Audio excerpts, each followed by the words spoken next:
हेतु फल आश्रय और आलम्बन। अविद्या मूल हेतु है।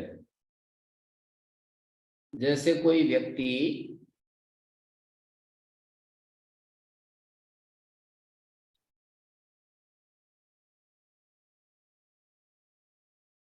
सुखी होता है, कोई दुखी होता है, तो धर्म से उसको सुख मिलता है, अधर्म से दुख मिलता है। हमेशा सुख और दुख कैसे होता है, अपने चित्त का अध्ययन करेंगे तो धर्म से सुख होगा, अधर्म से दुख होगा। धर्म अधर्म क्या है? धृति, क्षमा, दमा, अस्तेय, शौचम, इंद्रिय निग्रह, धी, विद्या, सत्य, अक्रोध, इनको धर्म कहते हैं। इससे विपरीत अधर्म हो जाएगा। जैसे धृति का अभाव अधर्म हो जाएगा, क्षमा का अभाव अधर्म हो जाएगा, इंद्रिय निग्रह का अभाव अधर्म हो जाएगा। धृति, क्षमा, दमो, अस्तेयम, इंद्रिय निग्रह का अभाव अधर्म हो जाएगा। धृति, क्षमा, दमो, अस्तेयम, शौचम, शौच पवित्रता का अभाव अधर्म हो जाएगा। और उत्तम बुद्धि का अभाव अधर्म हो जाएगा। विद्या का अभाव अधर्म हो जाएगा। सत्य अधर्म हो जाएगा। अक्रोध का उल्टा क्रोध अधर्म हो जाएगा। अक्रोध यदि धर्म है तो क्रोध जो है वो अधर्म हो जाएगा। धर्म के और भी लक्षण किए हैं। एक जगह 5 यम, 5 नियम, दया और दान, इनको धर्म कहते हैं। 12 तत्वों को। 5 यम, अहिंसा, सत्यस्ते, ब्रह्मचर्य, परिग्रह, और शौच, संतोष, तपस्या, स्वाध्याय, ईश्वर प्रणिधान, और दया और दान। धर्म के ये 12 लक्षण बताए जाते हैं। मनु ने 10 लक्षण बताए, धृति, क्षमा, दमो, अस्तेयम, और एक तरफ ये 12 लक्षण। कौन से 12 हुए? यम, नियम, दया, दान। यम 5, नियम 5, दया और दान। धर्म से सुख, इन चीजों में कोई रहेगा। और भी एंगल से हम कह सकते हैं धर्म और अधर्म को। जो अपने समान दूसरों के, अपनी आत्मा को जो प्रिय लगता है दूसरों से, मुझे लोग मेरे साथ ऐसा व्यवहार करें, वैसा ही दूसरे के साथ व्यवहार करना, ये धर्म होता है। और अपने लिए ठीक ठीक करना, दूसरे के साथ ध्यान ना रहना, दूसरे के साथ ऐसा व्यवहार करना, भूल जाना कि मैं अपने लिए कैसा चाहता हूँ, इस बात को भूल जाना, और फिर अपने संस्कार के अनुसार करते रहना, ये धर्म होता है। गुरुजी, दया और दान कैसे करना चाहिए? दया किन पर करना चाहिए और दान कहाँ करना चाहिए? दया और दान तो जो है ना, समझते ही हम इनका अर्थ। हमारे पास कुछ है तो उसका दूसरे के लिए उपयोग करने का नाम दान होता है। हमारे पास शरीर है तो शरीर से सहयोग, हमारे पास पैसे हैं तो पैसे से सहयोग, हमारे पास वाक शक्ति है तो कुछ अच्छा बोल करके सहयोग, तो ये सब दान में ही आता है ना। मतलब दूसरे, अपने पास है और दूसरे पास नहीं। हमारे पास बुद्धि है, समझ है, तो दूसरा यदि लेना चाहता है तो उसको दे दे, नहीं लेना चाहता है तो जबरदस्ती तो कोई चीज दी नहीं जाती है। जैसे कि कोई आपको कोई चीज दे और आप बाहर जैसे घूमते हैं मान लो, और कोई साधु आपको वो पिलाने लगे, गांजा सुल्फा पिलाने लगे कि पियो, बड़ा मजा आएगा, आनंद आएगा, फिर आप ये कहें कि नहीं नहीं मैं तो इसका सेवन नहीं करता हूँ, तो फिर वो कहेगा नहीं नहीं पियो, तो वो दान क्या हुआ? वो तो फिर आपको परेशान करना हुआ। माने जो चीज हमें जरूरत नहीं और वो हम देने लगे, जैसे आप लोग पढ़ते हो और मैं मतलब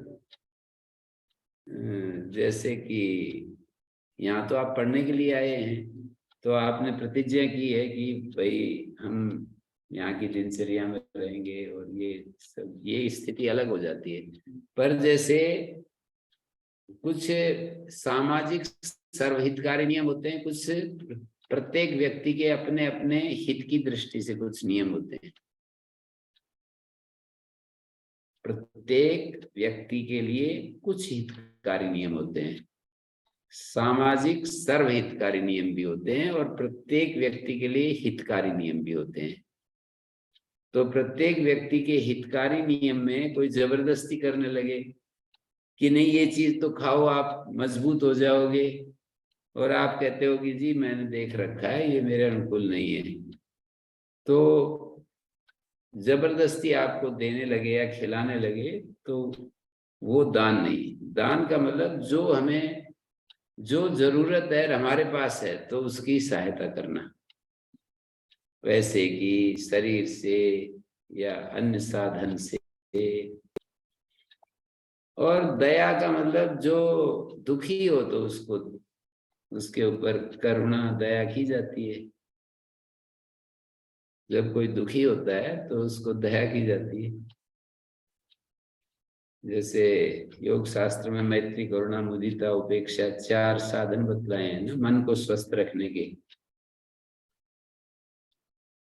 जो सुखी व्यक्तियों में मैत्री भाव, दुखी व्यक्तियों में करुणा भाव, पुण्यात्माओं में प्रसन्नता, और जो पाप आत्मा है दूसरों को परेशान करने में आनंद लेते हैं उनमें उपेक्षा। उपेक्षा का मतलब क्या होता है? समता। अपना मन जो है हमेशा समता में रहे, ये उपेक्षा है। अपने मन की समता जो है ना उसको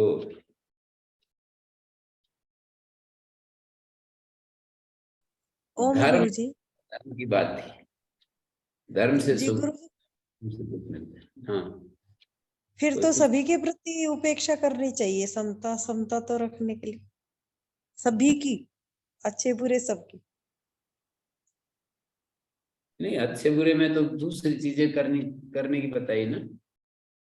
जैसे सुखी व्यक्तियों में मैत्री भाव, मन को शुद्ध करने के उपाय बता रहे हैं कि सुखी व्यक्तियों के प्रति मैत्री भावना, दुखी व्यक्तियों के प्रति करुणा की भावना, पुण्यात्माओं में प्रसन्नता की भावना,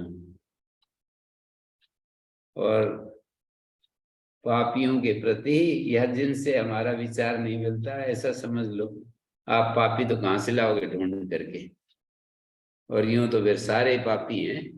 मतलब इस एंगल से भी देखेंगे कि भाई जिससे हमारे विचार नहीं मिलते वो मेरे लिए तो पापी है, तो फिर वहां उपेक्षा करो। उपेक्षा का मतलब उसका तिरस्कार करना ये नहीं, मतलब उपेक्षा का अर्थ है समता बनाए रखो, बस वो अपना व्यवहार जो भी करेगा करेगा अपने समझ के अनुसार, अपने संस्कार के अनुसार, अपने प्रारब्ध के अनुसार वो तो करेगा।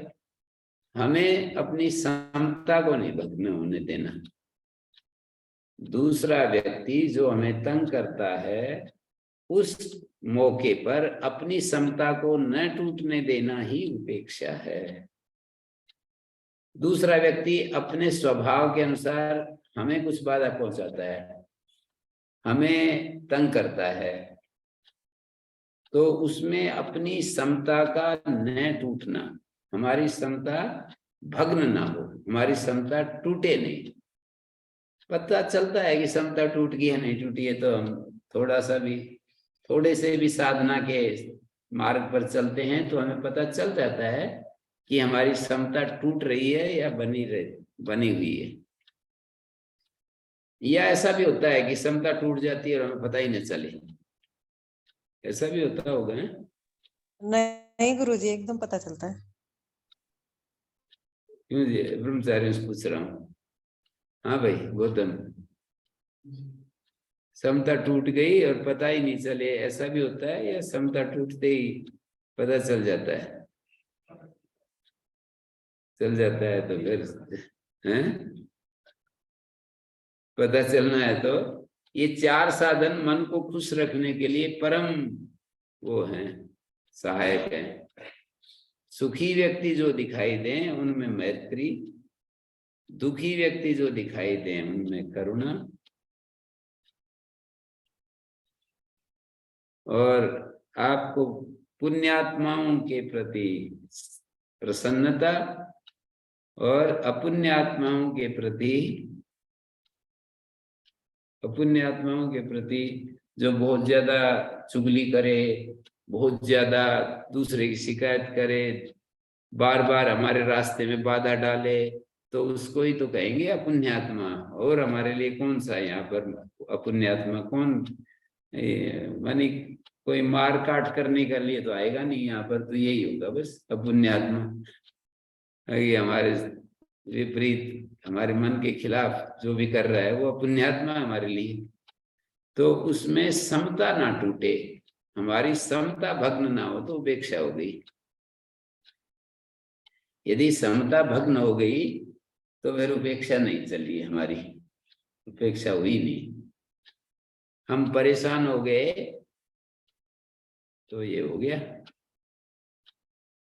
तो मैत्री करुणा मुदितो उपेक्षा ये चित्त को साधने के लिए बड़े कारगर उपाय हैं। यदि कोई ध्यान दे, हमेशा अपने मन को ऐसा तैयार करे तो बड़े अच्छे साधन हैं। हेतु फल आश्रयलंबन ही संग्रहितत्वाद येषाम् अभावे तद अभावा, मैंने 4 चीजें लिखी हैं।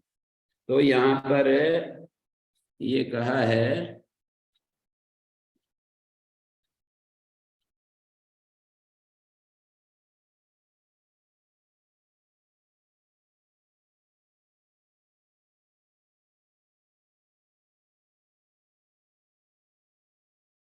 वासनाएं अनादि हैं, ऐसे एक सूत्र में कहा, तासाम अनादित्वम आशीषो नित्यत्वात्। वासनाएं अनादि हैं,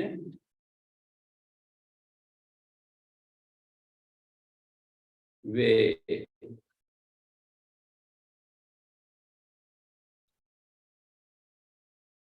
आशीषो नित्यत्वात्, हमारी जो इच्छा है ना उसके नित्य देखे जाने से। अब यहाँ पर एक बात मैं आपके सामने कह रहा हूं, हेतु कैसे है? धर्म से सुख होता है, धर्म से दुख होता है, ये आप लोगों ने अच्छे से समझा होगा। धर्म से सुख होता है, धर्म से दुख होता है, इतनी बात मैंने जो बताई। जो भी हमारे जीवन में सुख होता है ना, शरीर का सुख, बुद्धि का सुख, मन का सुख,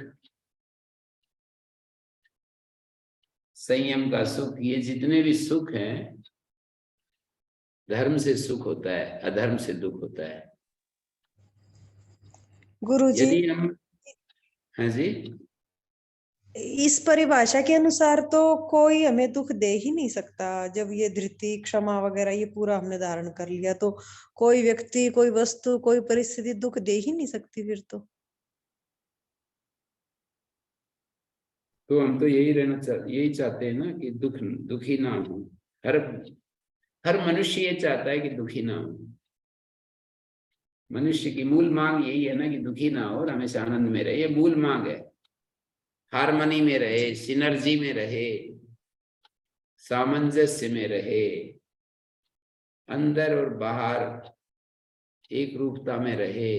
मतलब बाहर ऐसा नहीं कि बाहर तो हम दिखावा कर रहे हैं प्रसन्नता का, नाटक कर रहे हैं प्रसन्नता का, अंदर से परेशान हो रहे हैं, तो भी परेशानी हो गई समझो।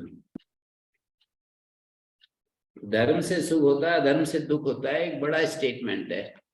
हमारे शास्त्रों ने ये कहा है, सुखस्य मूलम धर्म, दुःखस्य मूलम अधर्म। सुख का मूल धर्म है, दुख का मूल अधर्म है, ये बड़ा स्टेटमेंट है। कि जो भी सुख है हमारे जीवन में वो धर्म का परिणाम है, जो भी दुख है वो अधर्म का परिणाम है। नमस्कार गुरुजी। हाँ बोलिए। गुरुजी, हम लोग सुखी व्यक्तियों के संपर्क में आते हैं तो हमें अपने आप ही स्वतः ही सुख अनुभव होता है। किसी जो बहुत ही शांत व्यक्ति है तो उनके हम लोग सानिध्य में आते ही हमें खुद बहुत शांति महसूस होती है। ऐसे बहुत सारे लोग हैं जिनकी ऊर्जा हम महसूस कर पाते हैं, तो इसे हम कैसे समझे शास्त्र के अनुसार? धर्म संचय होता है ना, उसमें धर्म प्रकट होता है। हमारे चित्त का जो धर्म है वो उस आलम्बन से प्रकट हो जाता है और विपरीत आलम्बन से अधर्म प्रकट हो जाता है। हर एक के चित्त में धर्म और अधर्म के संस्कार तो है ही ना। हर एक के चित्त में धर्म संस्कार और अधर्म संस्कार दोनों हैं। तो धर्म संस्कार प्रकट हो जाते हैं तो सुख शुरू हो जाता है। किसी महापुरुष के सानिध्य से, उनकी वाणी से आपके धर्म संस्कार उद्बुद्ध हो जाते हैं तो सुख प्रकट हो जाएगा। धर्म संस्कार से सुख प्रकट होगा। और यदि किसी अहंकारी व्यक्ति, किसी अज्ञानी व्यक्ति, किसी कुछ वाणी से बहुत ही रफ प्रयोग करते हैं, वाणी के प्रति प्रमाद है बहुत ज्यादा। किसी का वाणी बोलनी नहीं आती उसको, तो दूसरा व्यक्ति भी फिर छूत की रोग की तरह वो भी प्रभावित हो जाता है। कोई एक व्यक्ति अपने वाणी का वो नहीं है कि मेरे को कैसी वाणी बोलनी चाहिए, ऐसा उसको बोलना नहीं आता, तो दूसरा व्यक्ति उसके संपर्क में आते ही उसका भी स्टार्ट हो जाता है वही चक्र, वो भी प्रभावित हो जाता है और वैसी प्रवाह में बोलने लगता है।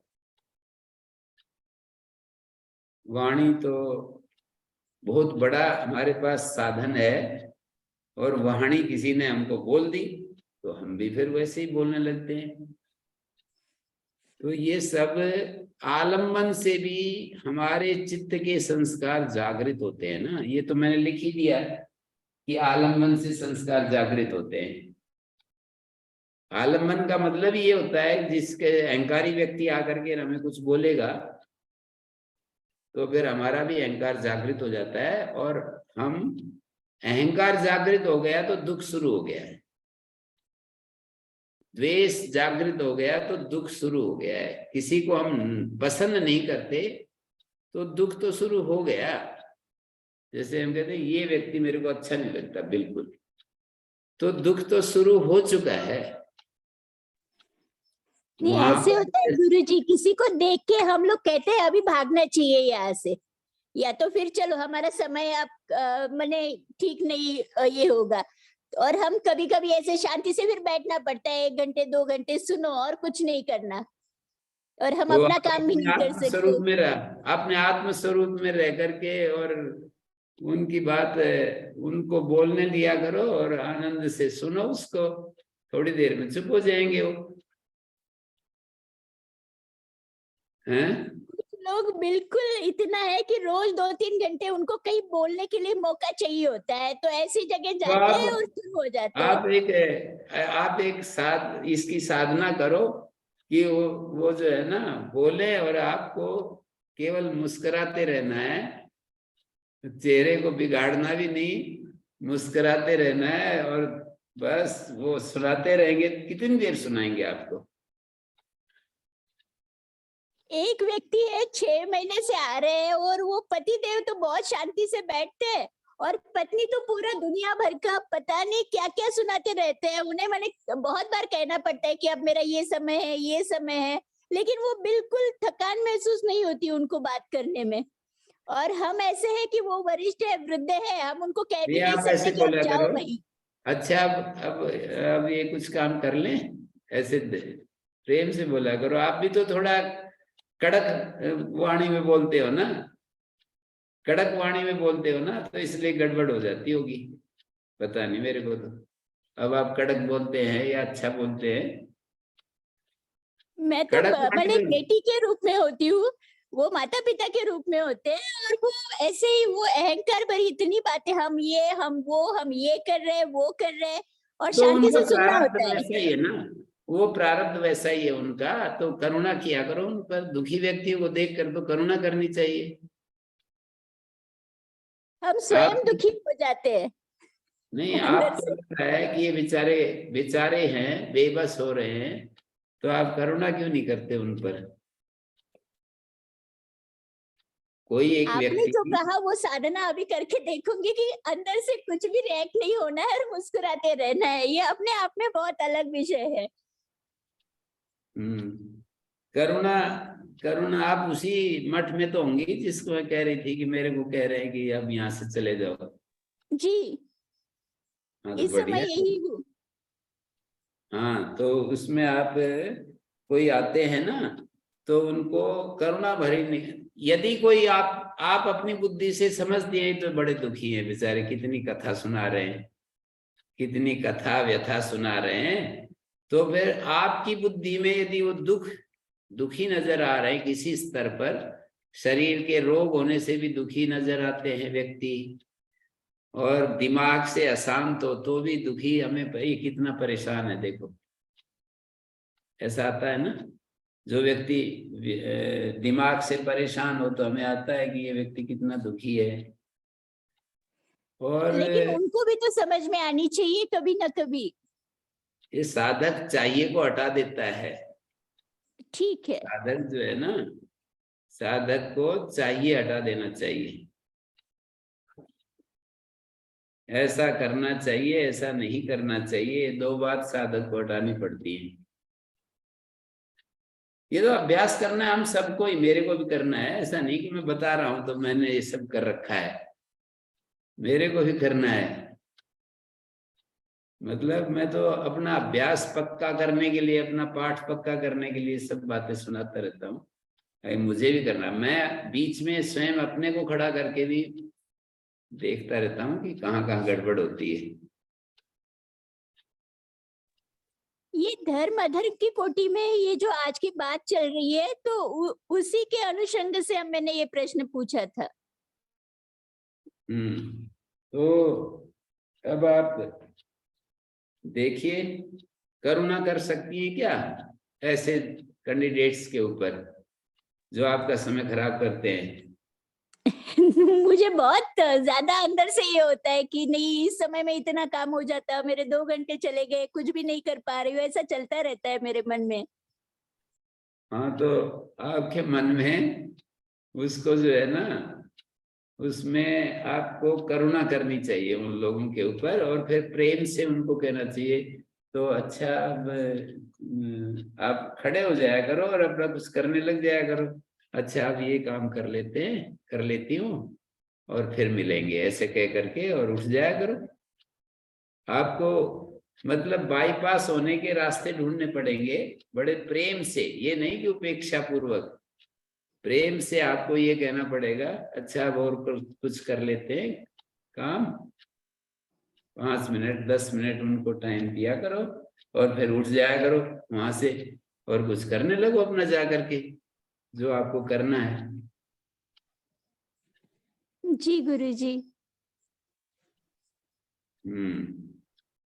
कुछ जीवन जब हम जीते हैं तो उसमें जो समस्याएं प्रॉब्लम्स आती हैं उनका उपाय खोजना पड़ेगा।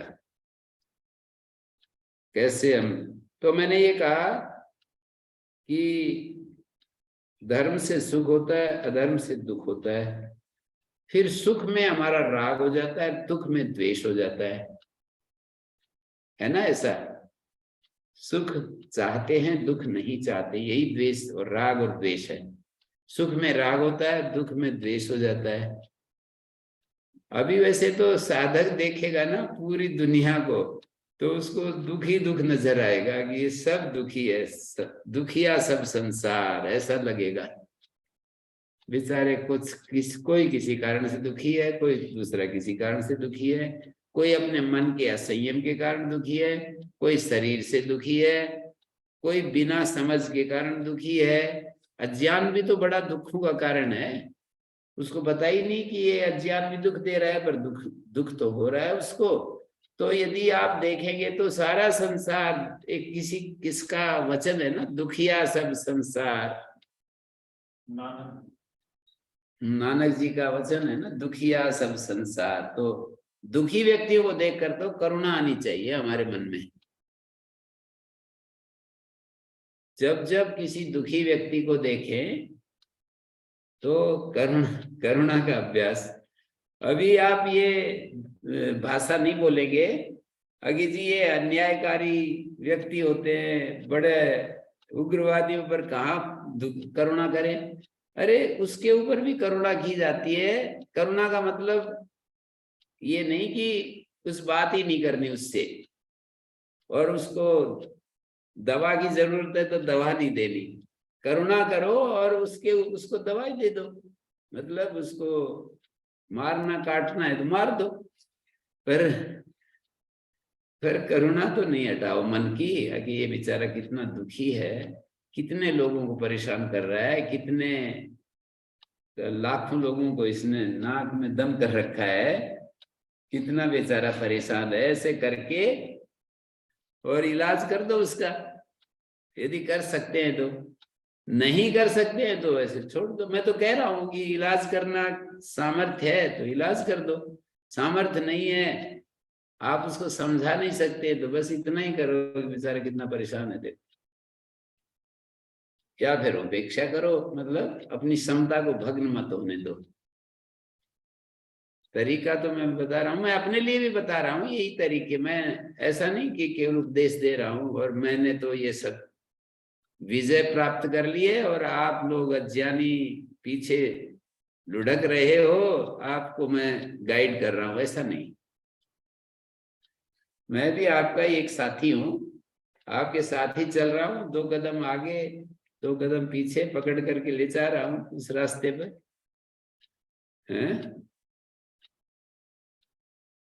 ठीक है ना स्मिता जी?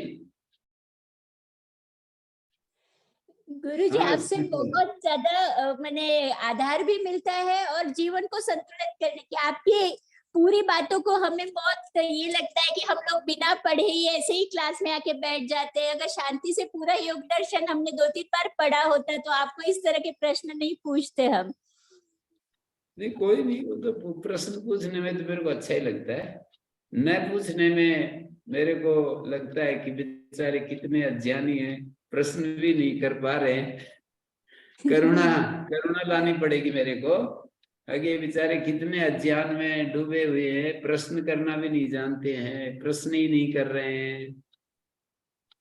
तो देखिए अब धर्म से सुख होता है, अधर्म से। हेतु को बताने के लिए 6 चीजें समझनी पड़ेगी। हेतु की व्याख्या, हेतु को बताने के लिए 6 चीजें, जैसे धर्म, धर्म से सुख, और अधर्म, अधर्म से दुख,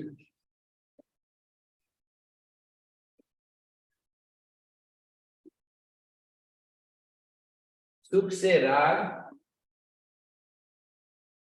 और दुख से द्वेष। स्वयं होगा ना ये तो, धर्म से सुख और अधर्म से दुख, और सुख से राग और दुख से द्वेष। अब यहां से ये 6 चीजें होगी ना, धर्म सुख और राग, अधर्म दुख और द्वेष। अब राग और द्वेष से प्रेरित होकर अब अगली कहानी बता रहा हूं। राग और द्वेष से प्रेरित होकर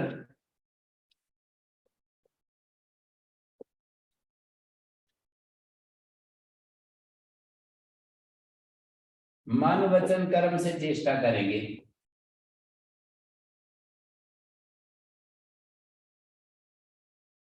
मन वचन कर्म से चेष्टा करेंगे तो किसी पर अनुग्रह करेंगे, किसी को दुख देंगे। राग देश से प्रेरित होकर मन वचन कर्म से चेष्टा करेंगे, उस श्रृंखला में किसी को सुख देंगे, किसी को दुख, किसी पर अनुग्रह करेंगे, किसी को पीड़ा पहुंचाएंगे। गुरुजी, मन वचन कर्म से कर्म करके हम किसी को तो किसी पर अनुग्रह करेंगे, किसी को पीड़ा पहुंचाएंगे। राग और द्वेष से प्रेरित होकर मन वचन कर्म से प्रेरित होकर मन वचन कर्म से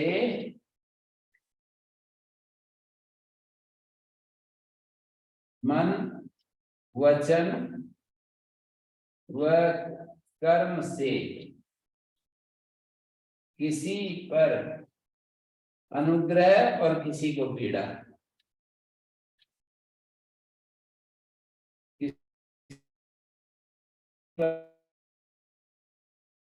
और किसी को पीड़ा। इतनी बात समझ में आई तो बहुत ही अच्छा हो गया है। किसी को पीड़ा, इतनी बात समझ में आ गई तो बहुत समझ लिया है। आज का काम सफल हो गया। धर्म से सुख मिलता है, सुख से राग होता है। अधर्म से दुख मिलता है, दुख से द्वेष होता है। राग द्वेष से प्रेरित होकर हम अपना मन प्रयोग करेंगे, वचन प्रयोग करेंगे और कर्म प्रयोग करेंगे।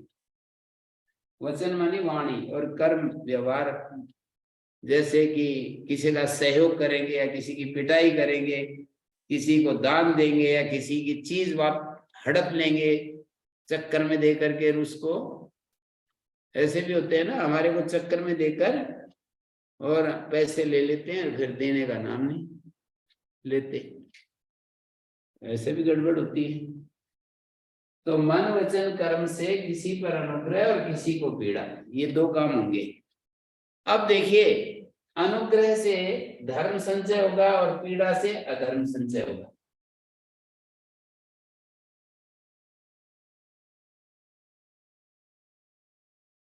जो हमने अनुग्रह किया उससे तो धर्म संचय हो गया,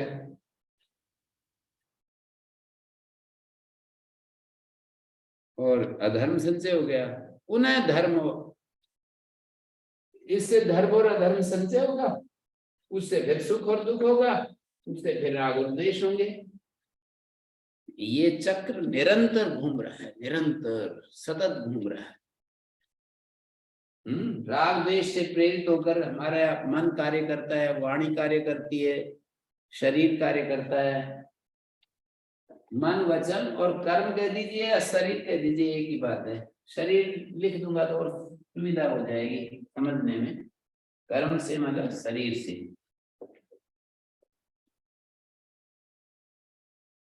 क्योंकि कर्म तो मन से भी हो रहा है, वचन से भी हो रहा है, शरीर से लिख देता हूं, अच्छा रहेगा। शरीर से किसी पर अनुग्रह, किसी को पीड़ा पहुंचाएंगे, किसी पर अनुग्रह और किसी को पीड़ा पहुंचाएंगे। उस अनुग्रह और पीड़ा से धर्म और अधर्म का संचय होगा। धर्म अधर्म संचय से फिर सुख और दुख मिलेगा, और सुख दुख से फिर राग और द्वेष मिलेगा। ये होगा ना गुरुजी? ये बात व्यास भाष्य में इस सूत्र पर भी कही है और ये यहाँ पर भी कही है।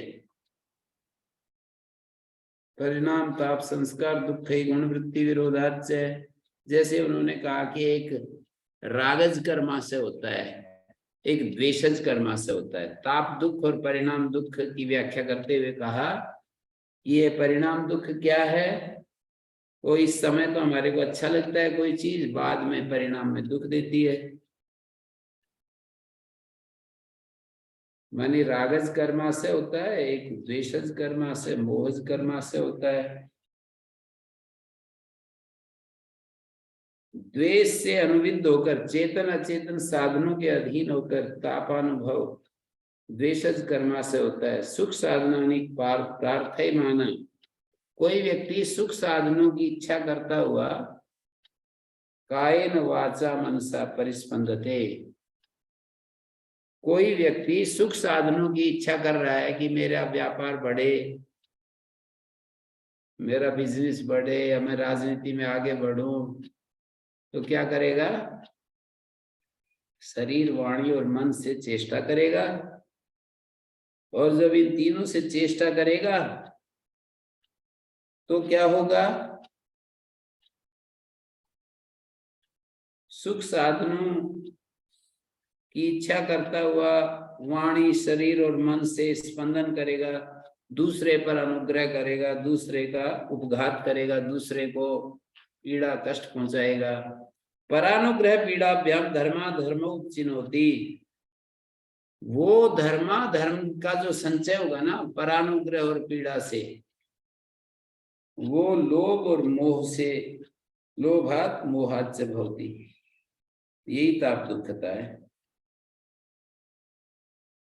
यानी जो हम काम करते हैं ना, अभी जो रोजमर्रा का जीवन जीते हैं, उस सुख साधनों को स्थिर करने के लिए, सुख साधनों को प्राप्त करने के लिए शरीर मन वचन से, शरीर से, मन से, वाणी से चेष्टा करेंगे। उस चेष्टा की श्रृंखला में हम किसी पर अनुग्रह करेंगे, किसी को पीड़ा पहुंचाएंगे, उससे धर्माधर्म संचय होगा। तो लोभ के कारण या मोह के कारण ये कर्माशय एक हमारा बनेगा। उससे जो उस श्रृंखला में कष्ट आता है ना, ताप दुख है वो। सुख साधनों को इकट्ठा करने में जो हमारे को किसी से द्वेष करना पड़ता है और किसी पर अनुग्रह करना पड़ता है, राग द्वेष से युक्त होकर के हम, ऐसा हमारा जीवन चलता है, तो उसमें ये सब होगा। तो मैंने ये बताया, एक तो ये जो सूत्र चल रहा था हेतु, और फल क्या होता है? फल होता है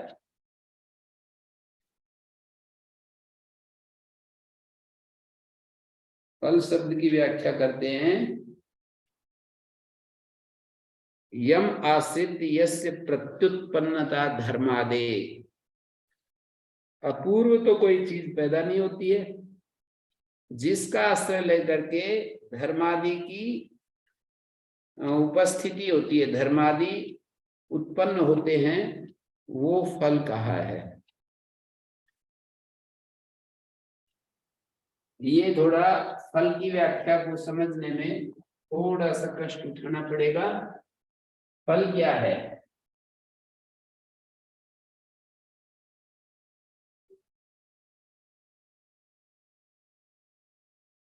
पहले तो काफी प्रश्न पूछते थे, आजकल सब साइलेंट मोड में चले गए ना, थक गए पूछते पूछते शायद, है ना गुरुजी? हाँ गुरुजी, ये प्रश्न है यहाँ पे कि इस चक्र को तोड़ने के लिए तो धर्म को भी छोड़ना पड़ेगा क्या? और धर्म को छोड़ना पड़ेगा तो धृति, क्षमा, दमोस्तेय इनको छोड़ना पड़ेगा क्या? नहीं, अभी प्रारंभ में धर्म को मत छोड़ो, अधर्म को छोड़ दो, और फिर धर्म को भी छोड़ देना। फिर धृति, क्षमा, दमोस्तेय को फिर बाद में छोड़ना पड़ेगा? नहीं, धर्म को छोड़ने का मतलब नहीं, आप स्वभाव आपका बन जाएगा ना, अच्छा स्वभाव बन जाएगा, तो धर्म धर्म की मतलब जैसे कि रमण महर्षि, शंकराचार्य जी आदि ब्रह्मचर्य की साधना थोड़ी कर रहे थे, ब्रह्मचारी थे वो, तो बस स्वभाव से ही उनके लिए कुछ भी नहीं करना पड़ता था। ब्रह्मचारी रहने के लिए मन में एक क्षण के लिए भी उनके अंदर दूर दूर हजारों हजारों मील तक भी कहीं कोई था ही नहीं, कोई मामला ही, ऐसी स्थिति आ जाएगी। धर्म स्वभाव बन जाएगा तो फिर धर्म को पकड़ना छोड़ने की क्या बात है। जब आप जहां पर आप रहती हैं अपने कमरे में, तो उसको ना तो पकड़ रहा है आप, ना छोड़ रहे हैं, ऐसे कहेंगे ना। जी गुरु। और गुरु जी, ये षडर चक्र है, ये तो 8 होने चाहिए। फिर ये कर्म वाली बात तो आपने एक्स्ट्रा जोड़ी है, राग द्वेष से प्रेरित होकर शुभ अशुभ कर्म, तो इसको फिर 8 नहीं होना चाहिए था क्या? 8 कैसे होंगे? धर्म से सुख, अधर्म से दुख, सुख से राग, धर्म से सुख से राग और दुख से द्वेष, 6 तो हुए। फिर यश, और फिर राग द्वेष से कर्म। नहीं, राग द्वेष से युक्त होकर कर्म करेंगे, मन से, वचन से, शरीर से, उससे किसी पर अनुग्रह होगा, किसी को पीड़ा पहुंचेगी, उससे फिर कर्माशय, फिर उससे धर्म और अधर्म संचय होगा, उससे सुख दुख होगा, उससे फिर राग द्वेष होगा। 6 ही है। और फल क्या है? फलम तो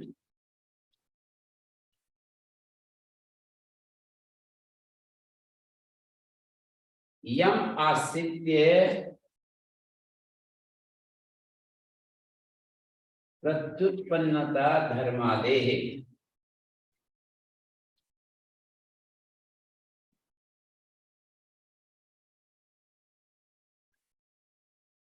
नहीं अपूर्वोप जना, नहीं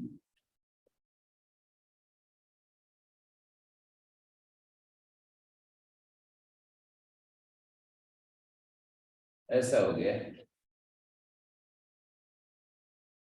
फल क्या है? यम आश्रित्य, जिसका आश्रय लेकर धर्मादि की प्रत्युत्पन्नता होती है।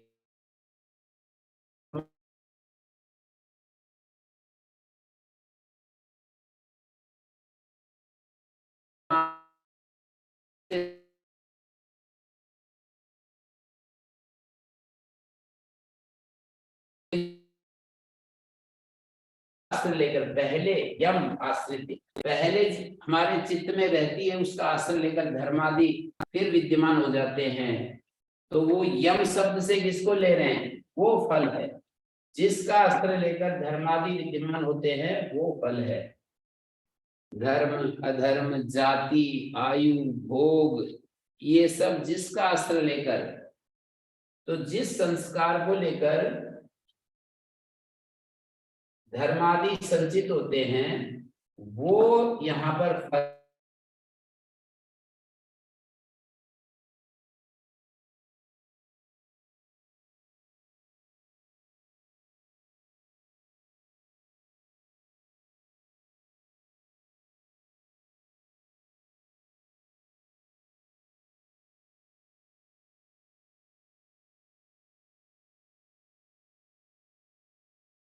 हो जाएगी। वासना का फल स्मृति है। वासना रूप साचे में कोई चित्त वृत्ति आकारित होकर सुख दुख होते हैं, उन्हीं के धर्मादि, उन्हीं से धर्मादि कर्म के आचरण के लिए प्रयत्न होता है। तो स्मृति, सुख दुख की जो स्मृति है, जिस सुख दुख की स्मृति का आश्रय लेकर धर्मादि की प्रत्युत्पन्नता होती है, तो स्मृति, सुख दुख की स्मृति, यहाँ पर ऐसा समझ सकते हैं, सुख दुख की स्मृति।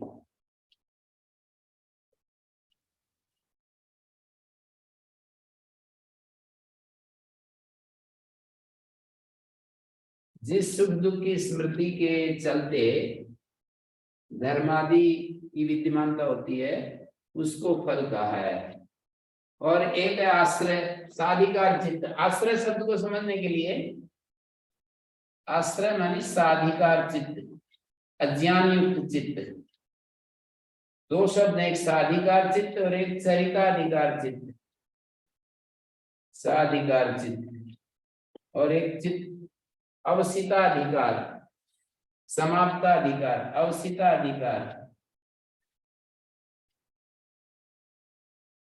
अवसिताधिकार माने जिसका अधिकार समाप्त हो गया है। अवसिताधिकार चित्त।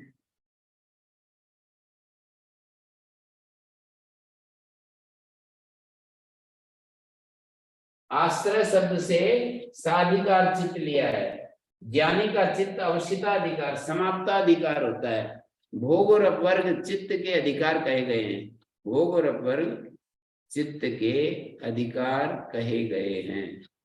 भोग माने सुख दुख, और चित्त के अधिकार क्या है? चित्त हमको क्या देता है? बोले भोग देता है, अपवर्ग देता है। मैं शरीर हूं, ऐसे जब हमारी बुद्धि होती है तो भोग मिलता है। मैं शरीर नहीं हूं, ऐसी बुद्धि होती है तो अपवर्ग मिलता है।